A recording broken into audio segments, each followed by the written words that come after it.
मेरे मोहब्बतों एहतरामात और सलामुना मलगुरो दा दस्तूरी कटिंग په حواله سره دا ویډیو جوړو باندې نمبر کې موږ تنو کټینګ چې کوم دی دا ویډیو جوړه کا تاسو ډیره ښه فیډبیک ما تراو دا ډیر شکریہ دا کوم بازو سره دی 23 انچ بازو دی د دې ارم هول موږ د دې سور لپاره کټینګ کړی دی په کم 9 انچ موږ سره ارم هول راغلیو نو دا زه به موږ ساخلو ها لستوړې موږ ځان ته داسې اچي موږ د لستوړې لپاره کپڑا وستي دا په کم 9 دا زه به موږ واخلو په کم 8 یعنی 1 انچ به موږ تینا ماینس ولا ځنه تا ته بر هاف انچ یو مارجن لاین وو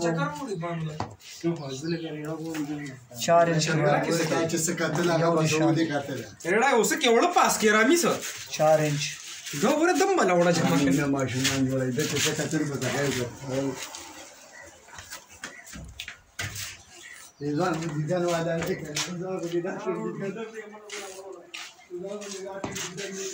تایس انچ بازو دی موږ ساخلو 22 انچ واخلو 1 انچ په ماینس کو 2 انچ هم په کې کف لګاو تایس ته 22 باندې نشان په کم 9 انچ موږ د دې لپاره فټ کف اخلو دا په کم 9 انچ لپاره موږ بغیر پلیټونو لپاره داسې اخلو په کم 5 انچ یا سلمانه نه راغله 5 انچ نشان لګاو स्क्वायर باندې نشان دا سیدی نو لګو بیا دا نشان به د دې نشان سره ملاو کی بس نو سره د بازو چې کوم پیټرن دی هغه تقریبا برابر شو دلته را وګولای سٹارټ کو دیجی تا ورو دلته ورته کو لګي بیا ود دې سایډ لا سٹارټ وال دی تر دې براشي او چې کوم مارکینګ تاسو ځان ته کوم پیټرن جوړ کړی دی او ما پیټرن باندې با کټینګ کمپلیټ سلور پیسونه دي 2 پیسه به اوچت کې دلته نه با شیپ ورکی دا شیپ چې کوم دی موږ سره 1 انچ پکار دی دا به 1 انچ د لږ شانتي زیات په باندې لږ به موږ ورته سو کټینګ وکړو دلته نه به موږ